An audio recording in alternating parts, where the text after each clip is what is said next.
एक अच्छी ख़बर है कि पाकिस्तान और चीन की इश्तराक से ख़ला में जाने वाला जो पाकिस्तान का पहला सेटेलाइट है ICube कमर, वो ना सिर्फ़ ये कि चाँद के मदार में पहुंच चुका है, बल्कि उसने चाँद के मदार में चाँद के गिर्द 3 चक्कर लगाए हैं और पहली तस्वीर जो है वो चीन के ख़लाई स्टेशन पर भेजी है। और इस तस्वीर को चीन के आला हुकाम ने एक ख़ुसूसी तकरीब में पाकिस्तान के सफ़ीर के हवाले भी कर दिया है। ये एक बहुत बड़ी कामयाबी है पाकिस्तान के सेटेलाइट और साइंस के मैदान में, और इसके ऊपर पूरी कौम जो है वो मुबारकबाद की मुस्तहिक है। इस काम के ऊपर और इस स्पेसिफ़िकली जो साइंस का जो एक फ़ील्ड है उसके अंदर जो पेशरफ्त हुई है उसमें हमारे साइंसदान और हमारी जो क़यादत है वो ख़ुसूसी मुबारकबाद की मुस्तहिक है।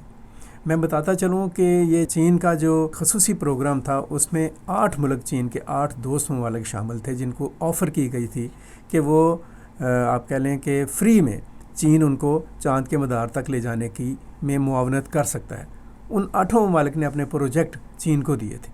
मैंने पहले भी एक व्लॉग में बताया था कि उन 8 ममालिक में थाईलैंड था, बांग्लादेश था, ईरान था, तुर्की था, कोरिया था, और इन तमाम ममालिक के साथ पाकिस्तान भी था। इवन चीन के भी जो साइंटिस्ट उसमें शामिल थे, लेकिन अल्हम्दुलिल्लाह पाकिस्तान ने इसके ऊपर जो एक रिपोर्ट भेजी और पाकिस्तान ने इसके ऊपर जो एक मंसूबा दिया, जो प्रोजेक्ट दिया, उसको मंजूर किया गया। और उसके बाद ये 2022 की बात है, और 2022 से अब 2024 तक 2 साल की मुसलसल मेहनत के बाद ये सेटेलाइट चाँद तक पहुंच चुका है। और ये वहाँ पे चाँद में कोई 3 से 6 माह तक चाँद के मदार में गर्दिश करेगा। चाँद का जो ज़मीन है उसका जायज़ा लेगा, उसकी तस्वीर खींची जाएंगी, उसको पाकिस्तान में और चीन में भेजा जाएगा, और ये कोई 200 किलोमीटर के फासले से तस्वीर जौन सी हैं वो ली जाएंगी। और अभी जो पहली तस्वीर आई है वो भी 200 किलोमीटर के फासले से ली गई है। इससे भी अंदाज़ा होता है कि हमारे जो, और अभी जो स्पार्को ने इसके ऊपर रिपोर्ट दी है, मैं आपको बताता चलूँ, वो बड़ी सेटिस्फैक्ट्री रिपोर्ट है कि वहाँ पे सेटेलाइट जौन सा है वो जो उसका ड्यू एक स्केजुअल था और जिस तरह से उसको प्लान किया गया था वो बड़ी कामयाबी से उसके मुताबिक चल रहा है। उसकी जो टेक्नोलॉजी है, उसकी जो टेक्निक्स हैं, उनमें कोई प्रॉब्लम या कोई फ़नी ख़राबी नहीं आई।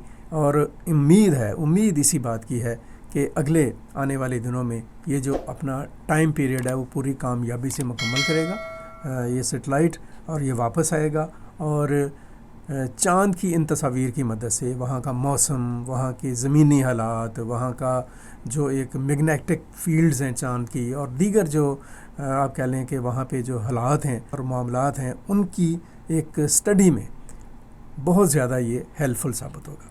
ये कामयाबी ना सिर्फ ये कि पाकिस्तान के साइंसदानों की कामयाबी है, बल्कि दुनिया की जो ख़लाई साइंस है उसकी कामयाबियों में भी एक और इजाफ़ा है। बहुत शुक्रिया।